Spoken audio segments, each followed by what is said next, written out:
What were they thinking? I thought this was brilliant. Oh, you son of a It's like Castlevania 2. You expect it to be it's like you expect it to be good.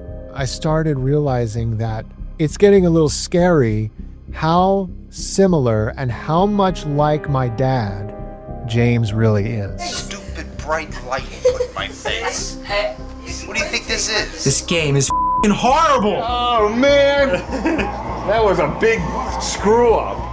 It was just like, who is this guy? I don't know why so many other companies own the rights to Hammer films, but it would be nice if Hammer was able to release them all in one package. The whole House of Hammer TV series, I actually saw this. I probably picked this exact one up. How can two people who know nothing about each other and grew up in two different generations be so much alike?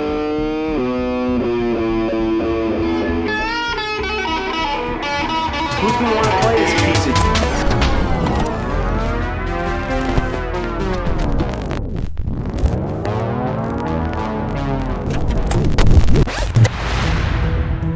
I first discovered the angry video game nerd, much like everybody else did back in 2006 when his videos were starting to go viral. Specifically, I can remember it was the Teenage Mutant Ninja Turtles episode of the Angry Video Game Nerd that I first saw. The original Ninja Turtles is one of the most annoying games I've ever played. This first one is garbage. I must have laughed more than I ever laughed in my entire life.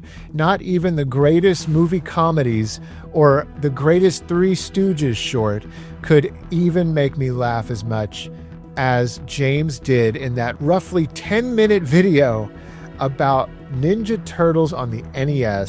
That beeping sound when you're low on energy, I mean, that's so annoying. Now look at that. Now, how the hell am I supposed to get up there? That's impossible. This nerd character with this white button-down dress shirt, pins in the pocket, glasses, drinking Rolling Rock beer.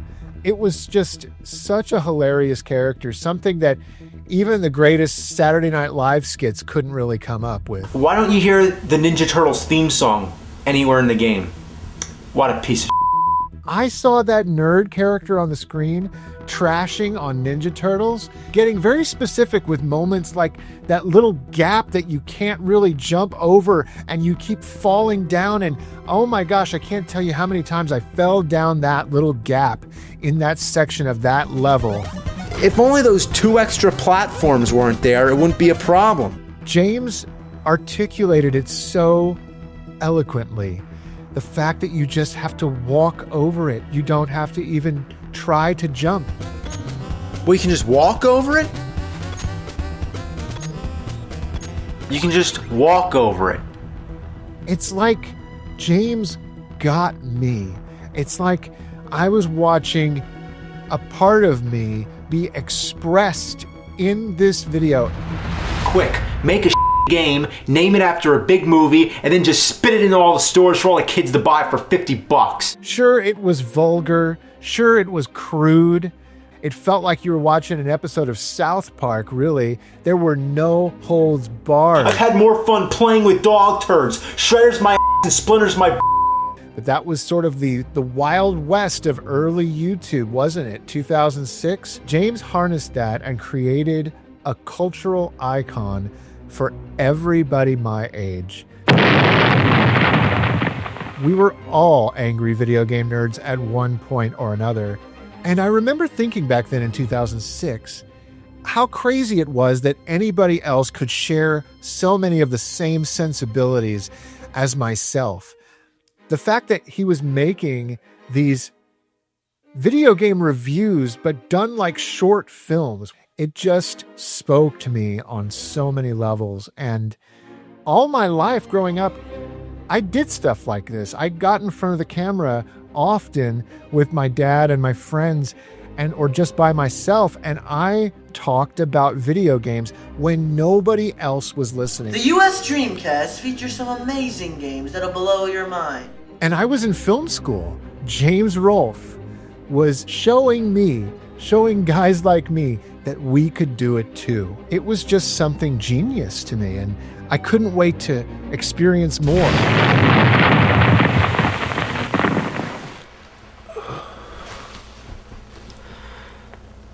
That was a weird dream.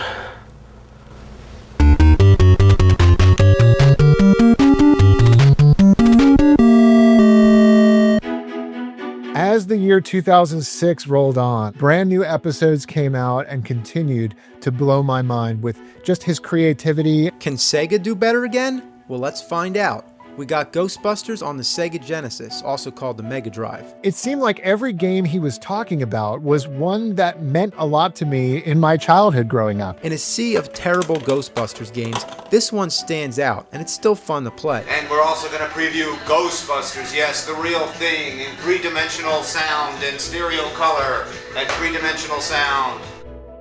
And then it started to get really scary. James put out a video called The Anger Begins. And there you have it, my first time playing NES. Those are my friends watching in awe, sympathy, and shock. Come on, that stupid man! You wouldn't walk! Watch it, buddy! Watch it! In that faded and blurry home video clip, I saw myself. I remember thinking to myself, this is just gold. And this is also me. Like, I literally have home video clips of myself getting angry at video games, at Nintendo games. Watch it! I lose every game! He's putting out this kind of content. And really, from that point forward, that was the number one thing I looked forward to on YouTube. I finished up film school, I continued working at EB Games, and I just adored everything that James put out. And it started to get more cinematic as time went on.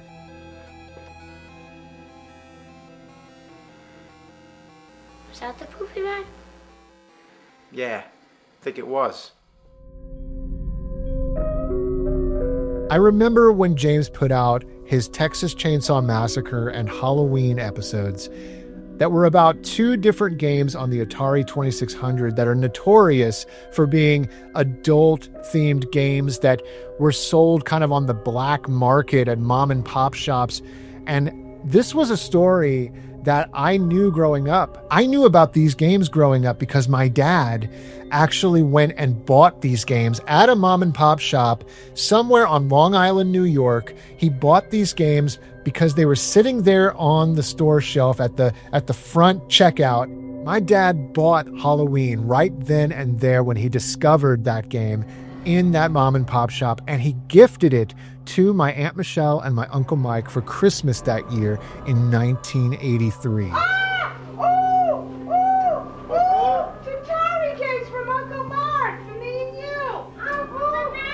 And it was around this time I started realizing how similar and how much like my dad James really is. Stupid bright light you put in my face. What do you think this is? It's like Castlevania 2. You expect it to be it's like you expect it to be good. James was like a younger version of my dad. Oh, man!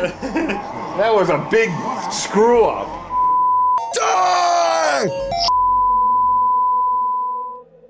Both my dad and James come from Italian descent. They both grew up in relatively the same area. James in New Jersey, my dad in New York City and Queens. They both went to film school and eventually made short films and movies. They both had a deep passion for horror movies. So I created a monster to conduct the review for me. Behold, Franken-Nerd. When James started doing the annual Monster Madness on his channel, Cinemassacre, he would review these old horror movies, these old black and white horror movies that I swear were only the types of movies that my dad grew up loving. There's all my old reels of film and My counter. You got a lot of stuff here. I don't know what to do with Mark when I move.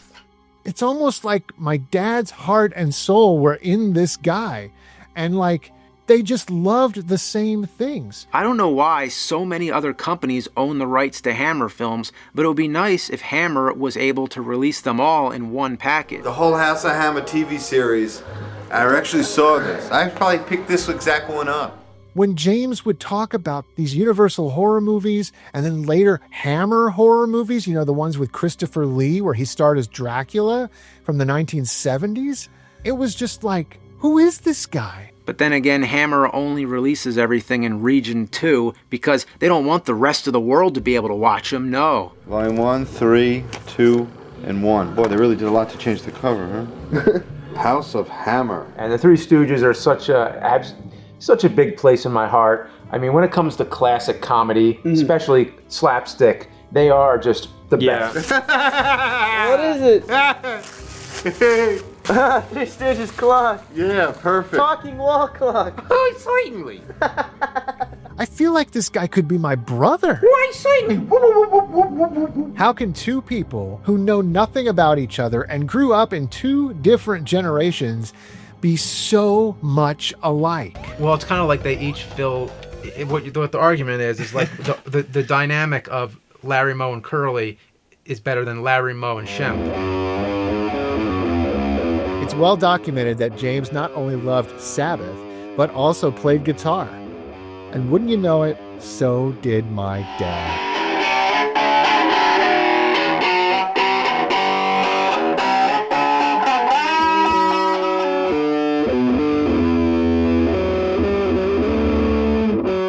The deeper I dove into the man behind the angry video game nerd, the more I started realizing James and my dad were practically the same person. What are you looking at me for? You got a close-up of me?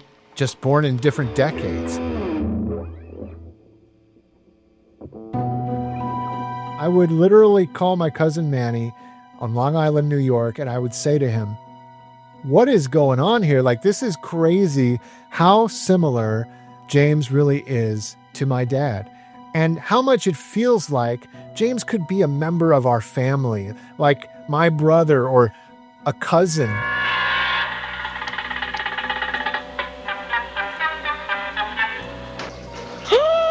What the hell was that? I don't know, but I just lost my supper. It's just so crazy. I remember when he did an episode on the Commodore 64, he made this really obscure reference to Laurel and Hardy. You know what's perplexing me even more? Is who the hell decided to make a Laurel and Hardy game? I remember talking to Manny and saying, this is just crazy that this guy would even bring this up. You think any kids knew who Laurel and Hardy were? My dad loved Laurel and Hardy. Episode after episode continued to come out for the angry video game nerd. He started doing deep dives on video game collecting, just like Dad and I would collect video games. You bought a Jaguar now. Oh my God, and it comes with. Where did you learn to fly? Every single time you hit something, it says that. Where did you learn? Knock it off. James even did an episode of The Angry Video Game Nerd on trauma and the Toxic Avenger. And this just blew my mind because Dad used to tell me stories when he was a filmmaker in the 80s growing up in New York. He actually rubbed elbows with Lloyd Kaufman, got to know him, talked to him on a regular basis, was almost going to work on a trauma film. What about Lloyd Kaufman, creator of the Toxic Avenger? What would he think? Well, guess what? He's sitting here right next to me. You. Greetings from Tromaville. My gosh, when I saw that episode, it was just another sign, another weird coincidence that just made me think, this is so bizarre. Then there was the episode that James put out about the haunted arcade cabinet Polybius, which is based on an urban legend that this game Polybius actually existed. They say it only existed in the Portland, Oregon area, and that it was only there for a week or a month, and that there were only a few of them, or just one, Or, as I've been inclined to believe, none. James took that urban legend and he made an entire Angry Video Game Nerd episode about it. And I'm watching this thing and I'm like, oh my gosh, this is so much like my dad's short film, Treasure of the Haunted House, that he made in 1983 about a man who stumbles into a video arcade and plays the haunted video game cabinet, Treasure of the Haunted House. He loses and later that night dreams that he's inside the game. It even features Universal horror movie monsters, combines all of my dad's love of video games and classic horror movie monsters. And I feel like this is a short film that James would have made or could still make. It's so crazy to me. Both James and my dad made a horror movie based on a haunted 1980s arcade game. Honestly, guys, when I put it all together, when I add up all of the similarities and all of the strange coincidences and sensibilities, it is interesting how similar our lives really were, and especially how similar my dad and James were. My dad never got to really see the Angry Video Game Nerd. Dad was diagnosed with cancer in 2006, and he started battling it that year. And that would have been around the same time I first discovered AVGN. I can remember showing him one episode. I can't remember which episode it was, but I know I showed Dad something of James's. This game, I'm sure, didn't help kids stay off drugs at all. In fact, I'm sure the people who made it were on something. And I remember him laughing and thinking it was really funny. But there was a lot going on in his life at the time and our lives, and I don't think my dad saw much beyond the one episode I showed him. See ya in 2007. By the time we lost Dad in October of 2007, I remember thinking that the Angry Video Game Nerd, if Dad really had lived to see more of the episodes and really enjoy them with me, I think he would have been one of the biggest fans of the Angry Video Game Nerd. He would have discovered, just like I did, how much alike he and James really were.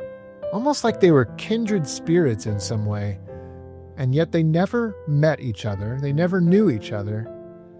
And James, if you're watching right now, I want to say thank you for what you've created. You've been a huge inspiration on everything that is this channel, My Retro Life, and in my film career and in my professional life as a filmmaker. I can honestly look to your show and that character you created as one of the reasons why I do what I do.